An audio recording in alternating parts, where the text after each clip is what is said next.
వంటలకు ఇంతకంటే స్వచ్ఛమైన గానుగ నూనె మరెక్కడా దొరకదు. SRV naturals.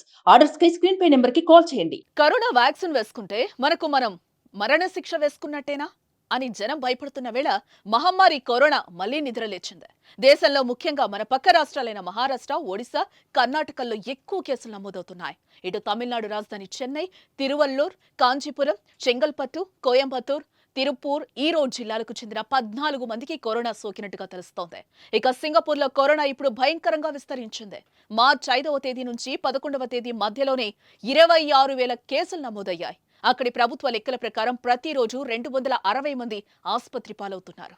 గతంలో దేశాన్ని వణికించిన ఒమిక్రాన్ వేరియంట్, దాని ఉప వేరియంట్ గా ఉన్న JN.1 కు 2 సబ్ వేరియంట్స్ వచ్చాయి. KP1, KP2 అనే ఈ 2 వేరియంట్లు ఇప్పుడు ప్రపంచవ్యాప్తంగా విస్తరిస్తున్నాయి. మన దేశంలో కూడా ఈ 2 వేరియంట్లు కనిపిస్తున్నాయని కేంద్రం చెప్తోంది. అయితే KP.2 కేసులు ఇప్పుడు ఎక్కువగా నమోదవుతున్నాయి. ఇండియాలో మొత్తం 324 కేసులుంటే ఇందులో KP2 వేరియంట్స్ 290 కేసులున్నాయి. ఈ కేసులు ఇప్పుడు మన పక్క రాష్ట్రం మహారాష్ట్రలోనే ఎక్కువగా కనిపిస్తున్నాయి. KP.2 వేరియంట్ ఇప్పుడు మహారాష్ట్రలో వేగంగా విస్తరిస్తున్నట్లుగా అక్కడి ప్రభుత్వ లెక్కలు చెప్తున్నాయి. పూణే, థానేలో ఈ ప్రభావం ఎక్కువగా ఉంది. అమరావతి, ఔరంగాబాద్ లో తాజాగా మరో 7 కేసులు నమోదైనట్టుగా తెలుస్తోంది. షోలాపూర్లో 2 కేసులు, అహ్మద్ నగర్, నాసిక్, లాతూర్, సాంగ్లీలో 2 కేసులు చొప్పున నమోదయ్యాయి.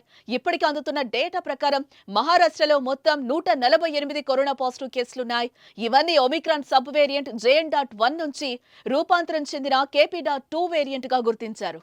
ఇప్పటికే వ్యాక్సిన్ తీసుకున్న వారిపైన ఈ వేరియంట్ పెద్దగా ప్రభావం చూపించకపోవచ్చని వైద్యులు అంటున్నారు. కానీ అనారోగ్యంతో ఉన్నవాళ్లు, 65 ఏళ్లు వయసు పైబడ్డ వాళ్లు, గర్భిణీలు, ఇమ్యూనిటీ సమస్యతో బాధపడుతున్న వారిని KP.2 బాగా ఇబ్బంది పెట్టే ప్రమాదం ఉన్నట్టుగా హెచ్చరిస్తున్నారు వైద్యులు. KP.2 నుంచి తప్పించుకోవాలంటే పబ్లిక్ మళ్లీ గ్యాదరింగ్స్ కు దూరంగా ఉండటం, భౌతిక దూరాన్ని పాటించడం, పరిసరాలను పరిశుభ్రంగా ఉంచడం, మాస్క్ ధరించడం, చేతులు శుభ్రంగా కడుక్కోవడం తప్పనిసరని హెచ్చరిస్తున్నారు. ఇప్పటికే కరోనా వ్యాక్సిన్లపై జరుగుతున్న పరిశోధనలు సామాన్యులను భయపెడుతున్నాయి. కోవిషీల్డ్ తో పాటు కోవాక్సిన్ తీసుకున్న వాళ్లు వాటి దుష్ప్రభావాలు ఎదుర్కోక తప్పదని తాజా స్టడీలు చెప్తున్నాయి. ఈ నేపథ్యంలో మళ్లీ కరోనా విజృంభిస్తే పరిస్థితి ఏంటనే భయం మొదలైంది. ఇప్పటికే సింగపూర్, లండన్లలో కరోనా మళ్లీ మొదలవ్వటం, సింగపూర్లో పరిస్థితి మరీ దారుణంగా ఉండడంతో సామాన్యుడిలో భయం కనిపిస్తోంది. సుమన్ టీవీలో మీ పర్సనల్ అండ్ బిజినెస్ ప్రమోషన్స్ కోసం కింది నెంబర్కి కాంటాక్ట్ చేయండి.